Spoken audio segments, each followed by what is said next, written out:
Gold hub తాకట్టులో ఉన్న బంగారాన్ని విడిపించి కొనబడును. అదే రోజు ఆన్లైన్ ధరకు కొని డబ్బులు ఇవ్వబడును. వెల్కమ్ టు మనం టీవీ. ఆంధ్రప్రదేశ్లో మే 13 తారీఖున సార్వత్రిక ఎన్నికలు జరగనున్నాయి.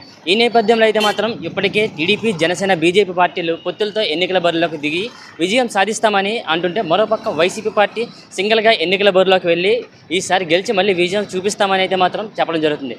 సో ఇంత హాట్ టాపిక్గా నడుస్తున్న ఈ ఎలక్షన్స్కి అయితే మాత్రం ఇప్పుడు అందరి చూపు ఏపీ ఎలక్షన్స్ మీద పడింది. సో నెక్స్ట్ ఏ గవర్నమెంట్ అధికారంలోకి వస్తుందో వైజాగ్లో ఉన్న పబ్లిక్ నడుద్దాం పదండి. ఏపీలో ఎన్నికలు రాబోతున్నాయి. నెక్స్ట్ ఏ ప్రభుత్వం అధికారంలోకి వస్తే బాగుంటుంది అనుకుంటున్నారు? మాకు తుంపాల పంచాయతీ, అనకాపల్లి తుంపాల పంచాయతీలోనే మాకు ల్యాండ్ ఉందండి. 13 కోట్ల రూపాయల ల్యాండ్ని పోలవరం కాలువ, సుజని సేవంతి కాలువని మా ల్యాండ్ కాజేయనని చూస్తున్నాడు జగన్మోహన్ రెడ్డి. రెడ్ మార్క్ పెట్టి రెడ్ మార్క్ తొలగించుకుంటా మా అమ్మకానికి ఇబ్బంది పెడుతున్నాడండి ల్యాండ్ని. అది మేము చాలా ఇబ్బంది పడిపోతున్నాం. ఆ ల్యాండ్ అమ్ముకోలేని పరిస్థితిలో ఉన్నాం. ఆయన ప్రభుత్వానికి ఆయనకి కోటి దండాలండి. ఆయన దిగిపోవాలండి. ఇంకా మనకి రైతులందరికీ కూడా రైతు భరోసా లాంటివి ఇస్తున్నామని చెప్పి ఆదుకుంటున్నాను. వేస్ట్ అండి. ఆయన ప్రభుత్వం నచ్చలేదు. ఒక మాట చెప్పమంటారా, 60 రూపాయలు క్వార్టర్ బ్యాందీ ఉండేది, ఇప్పుడు ఎంత అండి బోల్డ్ రేట్ డబుల్ అమౌంట్లు వేస్తాడు. బీర్ బాటిల్ ఎంత ఉండేది? 80 రూపాయలు ఉండేది, 250 రూపాయలు చేస్తాడు. దానివల్ల ఏటవుతుందో సఫర్ అయిపోతుంది. లేబర్ ఛార్జీలు పెరిగిపోయాయి. కార్పెంటర్ లేబర్ ఛార్జీలు, తాపీ మేస్త్రి లేబర్ ఛార్జీలు పెరిగిపోయి నానా ఇబ్బంది పడిపోతున్నాం. మొత్తం ప్రజలందరికీ ఈయన వల్ల ఇబ్బంది కలుగుతుంది. అది అయితే నెక్స్ట్ ఏ ప్రభుత్వం వస్తే బాగుంటుంది అనుకుంటున్నారు? వైసీపీ ప్రభుత్వం వస్తేనే మంచిదే. అదే చంద్రబాబు నాయుడు ప్రభుత్వం వస్తేనే మంచిదండి. అంటే ఇప్పుడు పొత్తులతో ఎన్నికల బరిలోకి వెళ్తున్నారు కదా, అంటే జనసేన, టీడీపీ, బీజేపీ మొత్తం ముగ్గురు వెళ్తున్నాయి కదా. సీఎం క్యాండిడేట్లు కూడా ఇద్దరు పంచుకుంటే బాగుంటుంది అంటారా? అంటే జనసేన కొన్ని నెలలు అది పర్వాలేదండి. పవన్ కళ్యాణ్ గారు ఆయన ఆస్తులై కోల్పోయి అందరికీ జనాలకి వాటికి డబ్బులు అయి పంపిణీ చేశారండి. వాళ్ళ చంద్రబాబు నాయుడు, పవన్ కళ్యాణ్ గారు కలిసి పరిపాలిస్తే మంచిదండి. మాకు సమ్మతమే, మాకేం ఇబ్బంది లేదు. అది సార్ అది అంటే అర్హులైన ప్రతి పేదవాళ్ళకి కూడా సంక్షేమ పథకాలు కానీ అన్నీ అందిస్తున్నామని చెప్పేసి అన్నారు కదా మరి వైసీపీ ప్రభుత్వం. ఇంకా అధికారంలోకి వస్తే ఇంకా మంచి పథకాలు అందిస్తామంటుంది కదా. వేస్ట్ అండి. ఆయన ప్రభుత్వం చాలా వేస్ట్. డబ్బులన్నీ మన ల్యాండ్లు లాక్కోవడం, చాలా ప్రజలకి నిత్యావసర వస్తువులు రేట్లు పెంచడం చాలా దౌర్జన్యంగా ఉందండి ప్రభుత్వం. అనకాపల్లి కొంతాల రామకృష్ణ గారికి వెళ్ళాలండి, జనసేన. అదే మా రామకృష్ణ గారు గెలిస్తే మాకు చాలా న్యాయం జరుగుతుందండి. అదే బాబాయ్, ఏపీలో ఎన్నికలు రాబోతున్నాయి. నెక్స్ట్ ఏ గవర్నమెంట్ అధికారంలోకి వస్తే బాగుంటుంది అనుకుంటున్నారు మీరు? మాకు జనసేన వస్తే బాగుంటుంది అనుకుంటున్నాం అండి. మాకు జనసేన అంటే కొంతల రామకృష్ణ గారు నిలబడుతున్నారు. ఆయన ప్రజలకు హెల్ప్ చేసే మనిషే కానీ ఇంకొక విధమైన మనిషి కాదు. మాకు వాళ్ళ బ్రదర్ పెద్దబాబు గారు, రఘుబాబు గారు, రామకృష్ణ గారు మాకు రైతులకు కానీ మాకు కానీ హెల్ప్ చేశారు. కానీ ఇంకొక అన్యాయం అన్నది జరగలేదు రామకృష్ణ గారి వల్ల. మాకు అందుకే అనకాపల్లిలో మాత్రం కంపల్సరీగా జనసేన గెలాలి. జనసేనతో పాటు రామకృష్ణ గారిని గెలిపించుకునే బాధ్యత మాకు ఉంది. అంటే ఇప్పుడు వైసీపీ ప్రభుత్వం కూడా అంటుంది, మేము 5 సంవత్సరాల్లో కూడా అభివృద్ధి, సంక్షేమం ఈ రెండింటినీ కూడా మేము ప్రజలకు అందించాము. ప్రజలకి రైతు భరోసా కానివ్వండి, చేయూత కానివ్వండి, అలా అన్ని రకాల పథకాలు కూడా ప్రజలకు ప్రవేశపెట్టి అమౌంట్లు ఇచ్చామని చెప్పేసి అంటున్నారు కదా. అంటే ఈ రకంగా చూసుకున్న ఈ సంక్షేమ పథకాల వల్ల వైసీపీ ప్రభుత్వం అధికారంలోకి వచ్చే అవకాశం కనిపిస్తుంది అంటారా? చాక్లెట్లు ఇస్తున్నాడండి. మాకు 15 కోట్ల రూపాయలు భూమి కాజేయడానికి చూస్తున్నాడు వైసీపీ ప్రభుత్వంలోనే. 15 అడుగుల కాలువకి 360 అడుగులు తీసేసుకుంటే మాకు భూమి ఉండటం లేదు. ఇంకా వాటరు దీనికి కరెంటు ప్రాజెక్టులకి వాటికి వినియోగించుకోవడానికి ఈ వైసీపీ ప్రభుత్వం చేస్తుంది తప్పించి ప్రజలకు ఏం న్యాయం చేయలేదు. ఈ రోజుకి కూడా మాకు 35 లక్షల వెల్లులు మోడీ గారు ప్రకటించినా సరే ఈ రోజుకి కూడా మా తమ్ముడికి కానీ మాకు కానీ ఒక సొంత ఇల్లు లేదు, అద్దుకుంటున్నాం. మాకు పిల్లలకి కూడా ఉద్యోగాలు లేకుండా ఇక్కడ ఆంధ్రప్రదేశ్లో ఉన్న వాళ్ళందరూ హైదరాబాద్ వెళ్ళి ఉద్యోగాలు చేసుకునే పరిస్థితి వచ్చింది ఈ వైసీపీ ప్రభుత్వం వల్ల. కొత్త ప్రభుత్వం రాకపోతే మాత్రం చాలా ఇబ్బంది పడిపోతారు. ఇంక నెక్స్ట్ ప్రజలు తిండికి కూడా అలమటించిపోవాల్సిన పరిస్థితి వస్తుంది. అంటే కొత్త ప్రభుత్వం రావాలంటున్నారు. అంటే టీడీపీ, జనసేన రెండు పార్టీలు కూడా పొత్తులు చేస్తున్నాయి. సీఎం అభ్యర్థిగా ఎవరుంటే బాగుంటుంది అనుకుంటున్నారు? సీఎం మన ఈయనకి ఇవ్వాలి. ఇప్పుడు ఎవరంటే చంద్రబాబు నాయుడు ఎన్నాళ్ళు చేశాడు కాబట్టి పవన్ కళ్యాణ్కి ఇవ్వాలి కంపల్సరీగాను. ఎందుకంటే చాలా కృషి చేస్తున్నాడు. ప్రజలంటే అభిమానంగా ఇంటింటికి తిరిగి ఎవరికి ఏమైనా సరే వెళ్ళి వాళ్ళు ఓదార్పు చేయడం చేస్తున్నాడు పవన్ కళ్యాణ్. అంటే పవన్ కళ్యాణ్ మా బంధువు కాదు, చంద్రబాబు మా బంధువు కాదు, కానీ ఈయన ఇంటింటికి వెళ్ళి చాలా విషయాలు సేకరించి వాళ్ళు మంచి చెట్లు అడుగుతున్నాడు. అలాంటి వ్యక్తి ఎక్కడ చూడలేదు. చంద్రబాబు నాయుడు కూడా ఇంటింటికి వెళ్ళి పలకరించి మీ పరిస్థితి ఎలా ఉంది, మీ సొంత ఇల్లు ఉన్నదా లేదా అన్నది ఆలోచించలేదు. ఇప్పుడు కొంచెం చంద్రబాబు నాయుడు కూడా ఒక జనసేన పవన్ కళ్యాణ్ సీఎంగా కూర్చుంటే న్యాయం చేయగలడని మా భావం. మేము అంగీకరిస్తున్నాం. ఆయన నిలబడాలి సీఎంగాన. బాబాయ్, ఏపీలో ఎన్నికలు రాబోతున్నాయి. నెక్స్ట్ ఏ గవర్నమెంట్ అధికారంలోకి వస్తే బాగుంటుంది అనుకుంటారు? అంటే ఇప్పుడు దాకా మీరు వైసీపీ ప్రభుత్వం చూశారు, గతంలో టీడీపీ చూశారు. సో ఇప్పుడు ఇన్ని ప్రభుత్వాలు మీరు చూశారు, మీకు అనుభవం ఉంది. నెక్స్ట్ ఏ ప్రభుత్వం అధికారంలోకి వస్తే బాగుంటుంది అనుకుంటున్నారు? ఈరోజు ఆంధ్రప్రదేశ్ ప్రజలందరూ కూడా సుఖశాంతులతో ఉన్నారంటే కర్షకులు కానీ, రైతులు కానీ, పేదవాళ్ళు కానీ, మధ్యతరగతులు కూడా అందరూ కూడా ఈ రోజున జగన్మోహన్ రెడ్డి గారి వలన లబ్ధి పొందారు. అంతకుముందు ఉన్న చంద్రబాబు బడ్జెట్ అదే, ఇప్పుడున్న జగన్మోహన్ రెడ్డి గారి బడ్జెట్ అదే. ఈ బడ్జెట్ ప్రకారంగా అయినా సరే జగన్మోహన్ రెడ్డి గారు చేశారు, చంద్రబాబు చేయలేదు. రోజుకొక పొత్తులు పెట్టుకొని, రోజుకొక ఎత్తులు వేసుకొని ఈ విధమైన వ్యవహారం చేస్తున్నారు. కాబట్టి జగన్మోహన్ రెడ్డి గారికి అందరూ కూడా ఓట్లు వేసి ఏర్పాట్లు చేస్తాం. ఇంకో విషయం ఏంటంటే 2020-21లో భారీ ఎత్తున కోవిడ్ వస్తే ఈ జగన్మోహన్ రెడ్డి గారు అందరి దగ్గర ఉండి ముందుకు తీసుకెళ్ళి ఏర్పాటు చేశారు. అలాగా వాళ్ళు ఎప్పుడైనా సరే ఒరే కోవిడ్ వచ్చింది ఎవరికైనా సహకారం చేశారా? జనసేన కానీ తెలుగుదేశం కానీ చేయలేదు. అందువల్ల ప్రజలందరూ కూడా 2024లో జగన్మోహన్ రెడ్డి గారిని ఇప్పటికే మేము పొత్తులతో వస్తాము, ఈసారి విజయం మాదే, మేమే విజయం సాధిస్తామని చెప్పేసి వైసీపీ పార్టీ, మన జనసేన, టీడీపీ పార్టీలు అంటున్నాయి కదా. మరి ఏ రకంగా చూసుకున్నా మరి పొత్తులతో వస్తాము, మాకు ఎక్కువ బలం ఉందని చెప్పేసి అంటున్నాయి. మరి ఆ రకంగా చూసుకున్న ఆ పార్టీ అధికారంలోకి వచ్చే అవకాశం లేదంటారా? లేదు సార్. ఎందుకనంటే పొత్తులో ఈరోజు పెట్టుకుంటే ఈరోజు అవదండి. కనీసం ఆ పొత్తులతో 10 సంవత్సరాలు కాపురం చేస్తేనే అది నిలబడుతుంది. ఇదేంటంటే వేడి వేడి పకోడీ లాంటిది, ఆ టైంకి వచ్చి తినేయడం కాదు. కాబట్టి ఇక్కడ పొత్తులో చిత్తులు అన్నీ కూడా ఓడిపోతాయి సార్. ఎందుకంటే ఒక్కొక్క ఇంట్లోని 4 వేసి 3 వేసి పథకాలు ఉన్నాయి. ఆ విధంగా ముందుకెళ్ళే ఏర్పాట్లు అవుతుంది సార్. బాబా, మీరు చెప్పండి, ఏపీలో మనకి ఎన్నికలు రాబోతున్నాయి. ఏ పార్టీ అధికారంలోకి వస్తే మీరు బాగుంటుంది అనుకుంటున్నారు? అంటే మేము సంక్షేమ పథకాలు అందించామని చెప్పి వైసీపీ అంటుంటే, ఇప్పుడున్న పథకాల కన్నా మంచి పథకాలు మేము తెస్తామని చెప్పేసి టీడీపీ, జనసేన, పొత్తుల పార్టీలు అంటున్నాయి. ఏ పార్టీ అధికారంలోకి వస్తే బాగుంటుంది అనుకుంటున్నారు? అధికారంలోకి వస్తుందంటే ప్రజలకు చేరువలో ఉన్న పార్టీ వైఎస్ఆర్ కాంగ్రెస్ పార్టీ, జగన్మోహన్ రెడ్డి. ఆయన కులం చూడటం లేదు, మతం చూడటం లేదు, ఒక పార్టీ చూడటం లేదు. ఆయన చూడకుండా అర్హులైన వాళ్ళందరికీ వాళ్ళకి డైరెక్ట్గా మధ్యవర్తులు లేకుండా పథకాలు అందజేసే ఒక్క ఏకైక నాయకుడు దేశంలోనే జగన్మోహన్ రెడ్డి. ఆయన చేసిన పథకాలే ఆయన గెలిపిస్తాయని ఆయన పార్టీ ఆశిస్తుంది. నెక్స్ట్ ఏంటంటే ఆయన ఒక్కరూ ఒకవైపు ఉండి మిగతా ప్రతిపక్షాలు ఈ అందరూ పొత్తులతో ఉన్న ఆయన సంక్షేమ పథకాలు ఇస్తున్నారు అంటున్నారు.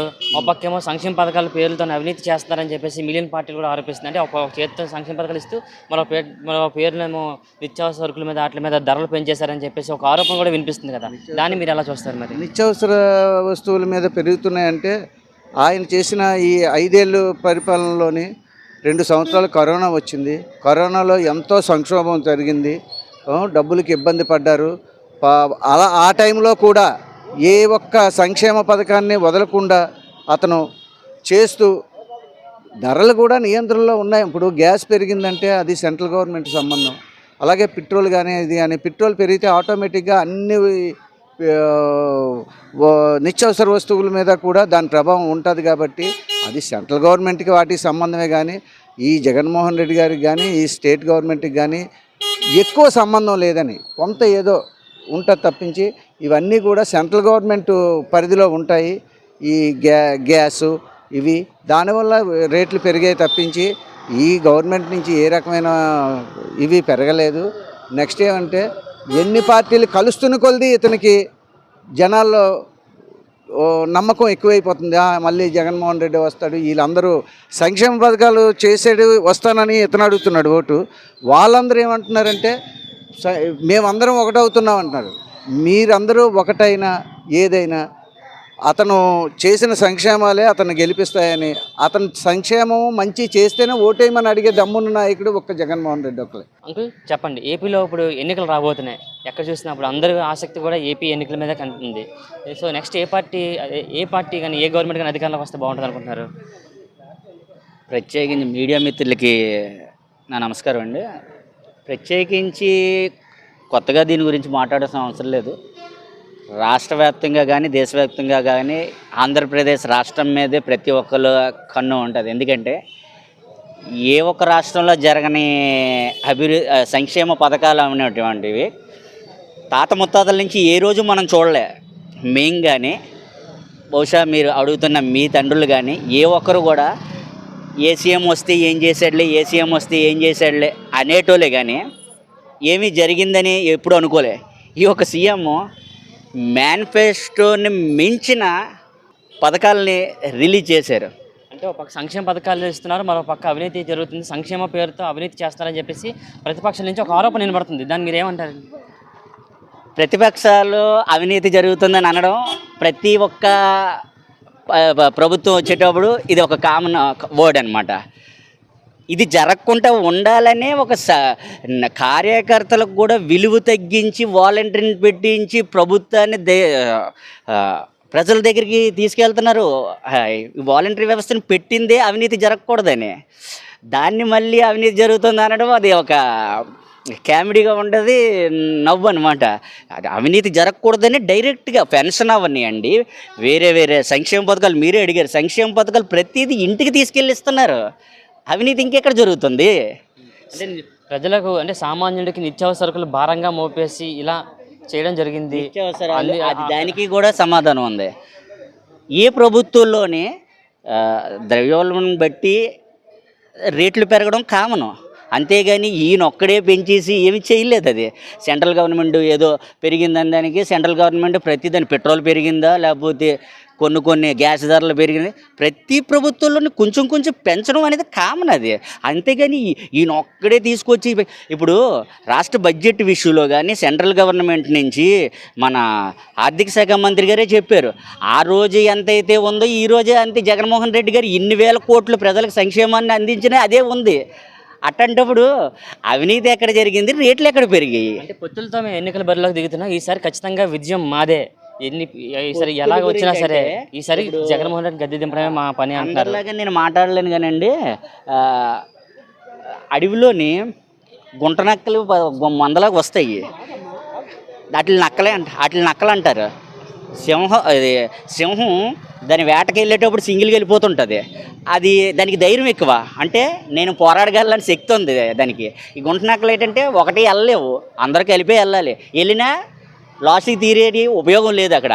కానీ ఈయన సంక్షేమాలే ఈయన విజయానికి బాట. ఇంకొకటి చెప్తాను, మళ్ళీ ఈరోజు ఈయన మేనిఫెస్టో కొత్తగా పెట్టవసరం లేదు, నాకు తెలిసి అయితే పెట్టడానికి ఏమీ లేదు కూడా. నేనైతే మేనిఫెస్టో పెట్టడానికి ఏమీ లేదు. దేశ చరిత్రలోనే మేనిఫెస్టోని మించి ఇట్లాంటి రిలీజ్ చేస్తాడండి. ఇంకేం మేనిఫెస్టో పెడతారో జగన్మోహన్ రెడ్డి గారిని అడుగుతాను నేనైతే. ఇంకేమున్నాయండి మీరు ఇవ్వవలసింది ప్రజలకి? మీరు ఇంకేమున్నాయండి ప్రజలకు ఇవ్వాల్సిన? మీరు ఏమున్నాయి అన్నీ ఇచ్చేసారు మీరు. అవి ఒకటి మీరు కంటిన్యూ చేస్తే చాలు. మీరు ఇంకా మేనిఫెస్టో పెట్టడానికి ఏమీ లేదని అంటాను ఆయన అయితే. నేను స్వయంగా అడిగితే మీరు ఏమన్నా ఎప్పుడో ఒక 20-30 ఏదో పార్టీ 20-30 సంక్షేమాలు పెట్టి మేము ఇస్తామని మేనిఫెస్టోలు రిలీజ్ చేస్తే ఒకటి ఎవరు? ఈయన 100 పెడితే 200 ఇచ్చాడు ఈయన. ఇంకా మళ్ళీ కొత్తగా ఆయన మేనిఫెస్టో పెట్టడానికి ఏమున్నదని అంటాను నేనైతే. బాబాయ్, ఇప్పుడు ఏపీలో ఎన్నికలు రాబోతున్నాయి, అందరి చూపు కూడా ఏపీ ఎన్నికల మీద పడింది. నెక్స్ట్ ఏ గవర్నమెంట్ వస్తే బాగుంటుంది అనుకుంటున్నారు? నెక్స్ట్ అయితే ఇంకేముంది సార్, ఇప్పుడు జగన్మోహన్ రెడ్డి గారు ప్రజలకు ఏది చేస్తాం అన్నారో అది పక్కాగా అయితే చేస్తారు. ఇప్పుడు కొత్తది మేనిఫెస్టోలు ఇప్పుడు 20వ తారీఖున ఏదో కొత్తది మళ్ళీ రిలీజ్ చేస్తారు, అది కూడా పక్కాగానే నెరవేరుస్తారు. ఎందుకంటే ఇప్పుడు వరకు వచ్చిన నాయకులు ఎవరు కూడా చెప్పింది అయితే చేయలేదు. చంద్రబాబు గారు చాలాసార్లు పరిపాలించారు, కానీ ఏది కూడా చెప్పినది ఏది కూడా కరెక్ట్గా చేయలేకపోయారు. జగన్మోహన్ రెడ్డి మాట ఇచ్చారు, ఆ మాట ప్రకారంగా అన్నీ కూడా నెరవేర్చారు. ఎందుకంటే ప్రజల వద్దకే పాలన ఇచ్చేసాడు. ఇప్పుడు ఎమ్మెల్యేగా ఎంపీలుగా గెలిచినా సరే వాళ్ళ చేతికి పాలన ఇవ్వలే, ఎందుకంటే సచివాలయాలు పెట్టి సచివాలయాలకే ఇచ్చేసారు పాలన. ప్రజలు వెళ్ళి అక్కడ డైరెక్ట్గా చేసుకుంటుండ్రు. ఒకనొకప్పుడు ఇప్పుడు ఏదైనా సర్టిఫికేట్ చేసుకోవాలన్నా మున్సిపాలిటీ చుట్టూ ఎమ్మెల్యే చుట్టూ వాళ్ళ సంతకాలు తీసుకొని వాళ్ళ ద్వారా వెళ్ళి రికమెండేషన్ చేసుకోవడానికి వాళ్ళకి నరకం అయిపోయేది. ఇప్పుడు అలా లేదు, డైరెక్ట్గా సచివాలయంకి వెళ్ళి అప్లికేషన్ పెట్టుకోవడం, డైరెక్ట్గా వాళ్ళే తెచ్చి వాళ్ళే ఇంటికి ఇచ్చేస్తున్నారు. ఇంకా అంతకన్నా పరిపాలన ఏముంది? ప్రజల వద్దకే పరిపాలన ఇచ్చేసాడు, ఇంకా పక్కా అయిపోయింది కదా అది. అంటే ఇప్పుడు మేము పొత్తులతో ఎన్నికల బరిలోకి వస్తున్నాం, అంటే జనసేన టీడీపీ పార్టీలు అంటున్నాయి, మేము పొత్తులతో ఎన్నికల బరిలోకి వస్తున్నాం, ఈసారి ఎలాగైనా సరే విజయం సాధిస్తాం, ఇప్పుడు ఇస్తున్న పథకాల కంటే మంచి పథకాలు మేము ఇస్తాం, ప్రజలను ఆదుకుంటాం అంటున్నాయి. దాన్ని మీరు ఎలా చూస్తారు మరి? ఇప్పుడు పొత్తులతో రావడానికి పోయినసారి 2014లోని పొత్తులతో వచ్చాను అంటుండ్రు. వాళ్ళు పొత్తులతో వచ్చారు కరెక్టే, కానీ అక్కడ ఏంటంటే జనసేన టీడీపీ ఓన్లీ జనసేన టీడీపీకి సపోర్ట్ మాత్రం చేసింది. జనసేనలోని ఎవరు కూడా నుంచోలే. ఈసారి ఏంటంటే జనసేనలో కూడా సీట్లు కావాలనేసి నుంచున్నారు. అక్కడ వాళ్ళిద్దరికి మనస్పర్ధలు ఇప్పుడు వచ్చాయి. అప్పుడు మనస్పర్ధలు ఎందుకు రాలేదంటే డైరెక్ట్గా సపోర్ట్ చేశాడు అంతే, నుంచోలేదు. ఇప్పుడు ఇక్కడ వీళ్ళు నుంచోవడం వల్ల వాళ్ళిద్దరికి మనస్పర్ధలు వచ్చాయి. ఇప్పుడు టీడీపీకి టికెట్ ఇస్తే జనసేన వాళ్ళు ఒప్పుకోవట్లేదు, జనసేన వాళ్ళకి టికెట్ ఇస్తే టీడీపీ వాళ్ళు ఒప్పుకోవట్లేదు. వాళ్ళకి ఇప్పుడు మనస్పర్ధలు రావడం వలన వాళ్ళే ఓటింగ్ చేసుకోలేరు. ఇప్పుడు పక్కా అదైతే గ్యారెంటీ. అది వాళ్ళు నష్టపోవడానికి కారణం ఏంటంటే ఇప్పుడు ఈసారి నష్టపోవడానికి కూడా గ్యారెంటీ కాదు. ఏది ఏమైనా సరే జగన్మోహన్ రెడ్డి మాత్రం ఈసారే కాదు, జగన్మోహన్ రెడ్డి బతికున్నంత వరకు కూడా అతనే సీఎం 100% కూడా. అంటే రాష్ట్రం అభివృద్ధి జరగట్లేదు, అవినీతి మయంలో పేరుకుపోయిందని చెప్పేసి ప్రతిపక్ష పార్టీలు ఆరోపిస్తున్నాయి. దాన్ని మీరు ఎలా చూస్తారు మరి? కాదు, అభివృద్ధి జరగట్లేదు అంటుండ్రు. వాళ్ళు ఎక్కడ చూసారండి? వాళ్ళ ఇంటి పక్కన సొంత గొంతుల్లో చూస్తే అభివృద్ధి తెలుస్తుందండి. తిరగమనండి, విశాఖపట్నం కాదు ఆంధ్రప్రదేశ్ మొత్తం తిరగమనండి. వైజాగ్ చూడమనండి, ఇప్పుడు మన వైజాగ్ బీచ్ సైడ్ చూడమనండి. ఈ బీచ్ సైడ్ ఇప్పుడు ఎలాగున్నదండి? బీచ్ సైడ్ ఒకప్పుడు ఎలాగున్నదండి? వెళ్ళమనండి, ఒకసారి రాత్రిపూట వెళ్ళమనండి. ఎలాగుందండి? అది లైట్లు గీట్లు జగ్జిగ్లు ఆడుతుంది వైజాగ్ బీచ్. ఒకసారి చూడమనండి వెళ్ళి కళ్ళతోటి. ఇంట్లో పడుకోవడం కాదు, తిరిగితే తెలుస్తుంది అభివృద్ధి అనేది ఎక్కడ జరిగిందా లేదా అనేది. ఇంట్లో కూర్చొని అభివృద్ధి జరగలేదంటే ఎలాగవుతుందండి? అది కరెక్ట్ కాదు కదా. అది అంటే ఆంధ్రప్రదేశ్లో ఎన్నికలు జరగబోతున్నాయి. సో ఇప్పుడు వరకు మనం వైసీపీ ప్రభుత్వ పరిపాలన చూసాం, గతంలో టీడీపీ పరిపాలన చూసాం. ఇప్పుడు ఎలక్షన్స్ వస్తున్నాయి. నెక్స్ట్ ఏ గవర్నమెంట్ వస్తే బాగుంటుంది అనుకుంటున్నారు? నెక్స్ట్ మళ్ళీ వైసీపీ వస్తే బాగుంటుంది అనుకుంటున్నాను. ఎందుకు వైసీపీ రావాలనుకుంటున్నాం? మరి పేద ధనికుల మధ్య పోరాటాలు, యోధులు గీదులు ఎన్నో మంది ఏవో చేశారు. 14 సంవత్సరాలు ఆయన చేశారన్నారు, 30 సంవత్సరాలు 40 సంవత్సరాలు రాజకీయ అనుభవం ఉందన్నారు. పథకాలు పేదోడికి ఇప్పుడు దాకా ఏ గవర్నమెంట్ డబ్బు తినాలంటే ఆ గవర్నమెంట్ శాఖలో పనిచేస్తేనే ఆ గవర్నమెంట్ డబ్బు తినాలనుకుంటాం. కానీ ఈయన వచ్చిన తర్వాత ప్రతి పేదవాడికి తెలిసింది ఏంటంటే గవర్నమెంట్ డబ్బు ప్రతి పేదవాడికి ఏదో రూప పథకంలో వస్తుంది. కాబట్టి పేదవాడు అనేది ఈరోజు బతుకుతున్నాడు. కాబట్టి మన కరోనా కష్టకాలంలో కూడా ఆ రోజు కాదు ఈ రోజు కాదు ఏ రోజైనా సరే మళ్ళీ అలాంటి విపత్తు వస్తే మళ్ళీ జగన్మోహన్ రెడ్డి అనే వ్యక్తి ఉన్నాడు, మళ్ళీ ఆయన మనం గెలిపించుకుంటాం, ఈ పేదవాడు బతుకుతాడనే సంకల్పంతో దృఢత్వంతో మళ్ళీ వైసీపీ గవర్నమెంట్ రావాలని, జగన్ గారు సీఎం అవ్వాలని మా పేదవాళ్ళు. రాష్ట్రంలో నిరుద్యోగ సమస్య ఎక్కువ ఎదుర్కొంటున్నారు యూత్. అంటే యూత్కి ఉద్యోగాలు లేక పక్క రాష్ట్రాలు తరలి వెళ్ళిపోతున్నారు. సో ఆ పక్క అభివృద్ధి సంక్షేమాలు పేరు చెప్తున్నారు కానీ మాటల వరకే పరిమితం అయిపోయి కానీ అవి ఆచరణలోకి రాలేదని చెప్పేసి ప్రతిపక్ష పార్టీలు ఆరోపిస్తున్నాయి. దాన్ని ఎలా చూస్తారు? ఇప్పుడు ఏదైనా పార్ట్ టైం చేసుకుందాం ఏదైనా కాలేజీలో చదువుకొని పార్ట్ టైం చేసుకుందాం అంటే ఎన్నాళ్ళు ఎస్టీడీ బూతుల్లో ఉండేది 2100 ఎంతో వచ్చేది ఒక 5 సంవత్సరాల కిందట లేదంటే 10 సంవత్సరాల కింద. ఇప్పుడు అదే పార్ట్ టైం వ్యవస్థను ఇప్పుడు వాలంటీర్ వ్యవస్థగా తీసుకొచ్చి ఒక ఇంటికి ద్వారాగా ప్రతి పథకం ఇంటికి వెళ్తుందంటే గవర్నమెంట్ ఇంక్లూడింగ్ ఇప్పుడు ఒక ఎంఆర్ఓ సర్టిఫికేట్ కావాలన్నా, బర్త్ సర్టిఫికేట్ కావాలన్నా, లేదంటే ఏదైనా పిల్లలకి చదువు కోసం ఏదైనా కావాలన్నా సరే ప్రతిదీ వాలంటీర్తో పెట్టుకుంటే ప్రతిదీ వస్తుంది. అది జాబ్ కాదా? 3 లక్షల జాబులు తీసాడు, జాబ్ కాదా? 5,000 గౌరవ వేతనం ఇస్తున్నాడు. 1వ తారీఖు నుండి 1వ తారీఖు తెల్లవారే పెన్షన్ పంచి మళ్ళీ ఆవిడ మళ్ళీ వేరే జాబ్ చేసుకోవచ్చు. ఇంటికి వెళ్ళి హౌస్ వైఫ్గా ఉండిపోవచ్చు. ఆ ఇంట్లో హౌస్ వైఫ్గా ఉండి వంట చేసుకోవచ్చు, పిల్లలకి అన్నీ చేసుకోవచ్చు, స్కూల్కి పంపించవచ్చు. అలాంటిది ఒక వ్యవస్థను తీసుకొచ్చి ఒక 5,000 గౌరవ వేతనం ఇస్తున్నారంటే మరి అది జాబ్ కాదా? సచివాలయాలు కట్టి రాష్ట్రంలో దగ్గర 1,300 15,000 సచివాలయాలు కట్టారు. అందులో ఎన్నో వేల మందికి జాబులు తీశారు. అది జాబ్ కాదా? అది గవర్నమెంట్ కాదా? ఇంకేం కావాలి? ఇప్పుడు కరోనా 2.5 సంవత్సరాలు ఒక కంపెనీ, ఒక ప్రాజెక్ట్, ఏదో పెద్ద సంస్థ ఉంటుంది. ఆ సంస్థే కుదేలు అయిపోయిందంటే ఆ రంగాన్ని మళ్ళీ రీబూస్ట్ చేయాలంటే ఎన్నో సంవత్సరాలు పడుతుంది. ఇప్పుడు ఒక ఇంజిన్ స్టార్ట్ అవ్వాలంటే పక్కన పెట్టేసిన కారు ఒక 5 సంవత్సరాల కారు పక్కన పెడితే దాన్ని చేయాలంటే ఒక 10 రోజులు 15 రోజులు మెకానిక్ షెడ్లో పెడితేనే మళ్ళీ అది ఇంజిన్ స్టార్ట్ అవుతుంది. ఇది కూడా అంతే. 2.5 సంవత్సరాలు కరోనాతో ప్రతి ఒక్కరు ఇది అంటున్నారు, ఇది వచ్చింది అది వచ్చింది అలాగొచ్చింది అని ఇది అంటున్నారు. కరోనాని ఎవ్వరూ ఎదుర్కోవట్లేదు. దేశం మొత్తం మీద జగన్ని ఇలా ట్రోలింగ్ చేశారో తప్ప పారాసిటమాల్ వేసుకోమన్నారు, అది వేసుకోమన్నారు. లాస్ట్కి ఏటైంది? అదే పారాసిటమాల్ మందు అయింది, అదే అయ్యింది. జగన్ చెప్పినవన్నీ చేస్తున్నారు. మా పేదవాళ్ళందరికీ జగన్మోహన్ రెడ్డి సీఎం కావాలని మేము అనుకుంటున్నాం. అది ఇప్పుడు చెప్పండి, ఏపీలో ఎన్నికలు రాబోతున్నాయి. ఇప్పటి వరకు మనం వైసీపీ గవర్నమెంట్ పరిపాలన చూసాం. నెక్స్ట్ ఏ గవర్నమెంట్ అధికారంలోకి వస్తే బాగుంటుంది అనుకుంటారు? అంటే ఏపీ అభివృద్ధి చెందాలంటే ఇప్పుడు వచ్చిన పథకాల గురించి ఆలోచించండి ఒకసారి. ఏ పథకం ఇప్పుడు ఎవరైనా లైన్ వాళ్ళు చదువుకుంటున్నారంటే ఎలా చదువుకున్నాం? ఓన్లీ జగనన్న వల్ల విద్యా దీవెన, నెక్స్ట్ అమ్మఒడి, ఇలాంటి చాలా పెట్టారు. ఒక ఇంటర్మీడియట్ ఇంజనీరింగ్ చేయాలనుకో కటిక పేదస్తులు వాళ్ళు చదవాలనుకుంటే ఎలా చదవగలరు? మన జగనన్న ఇచ్చిన అభివృద్ధి వల్లే వాళ్ళు ఇప్పటిదాకా పూర్తి చేస్తున్నారు. అది అంటే ఇప్పుడు మరి ఉమ్మడి పొత్తులతో వస్తున్నాయి. ఇప్పుడు టీడీపీ కానీ, జనసేన కానీ, బీజేపీ కానీ మొత్తం పొత్తులతో వస్తున్నాయి. ఇంతకన్నా మంచి పథకాలు మేము ఇస్తాం, సూపర్ 6 అని కొన్ని పథకాలు మేము ప్రవేశపెట్టాం. ఇంకా ఎలక్షన్స్ దగ్గర పడతాం, ఇంకా మంచి పథకాలు మేము ప్రవేశపెడతాం. ఈసారి ఎలాగైనా సరే జగన్ ఓడిస్తామని చెప్పేసి అంటున్నారు కదా, దానికి మీరేమంటారు? మరి అన్న, ఉమ్మడిగా రావడానికి దేనికి కారణం? బోల్డ్ పథకాలు పెడతా అంటున్నారు కదా, సింగిల్గా రావచ్చు కదా. పని వాళ్ళు పథకాలు పెడతాం అంటున్నారు, బోల్డ్ పథకాలు జగన్ మీద బాగా పెడతాం అన్నప్పుడు వీళ్ళందరూ కలిసినందుకు నీ సత్తా నీది ఉన్నప్పుడు నువ్వు సింగిల్గా రా. అలాంటి సత్తా లేదు కాబట్టి ఉమ్మడిగా వస్తున్నారు తప్ప కానీ వీళ్ళు జగన్ మీద చేయడానికి సింగిల్గా రమ్మని ఎవరు. కానీ ఒక్కడితో ముగ్గురు పోరాడడం అనేది చాలా ఇది మాట. 1 man army Jagan. Next Jagan రావాలనుకుంటున్నారు. జగన్ వస్తేనే ఇప్పుడు విద్య ఇలాంటివన్నీ సంస్థలన్నీ బాగా ఇదవుతుంది అన్నమాట. బాగా పేదరికంలో ఉన్నవాళ్ళు బాగా చదువుకుంటున్నారు. ఇప్పుడు వాళ్ళు ఒక బోర్డు స్కూల్లో చదువుతుంది, ఎన్నాళ్ళు 5th class ఇంగ్లీష్ మీడియం ఎలాంటిది ఉండదు. ఇప్పుడు ఇంగ్లీష్ మీడియం ఉంది అన్నది ఉన్నది. అది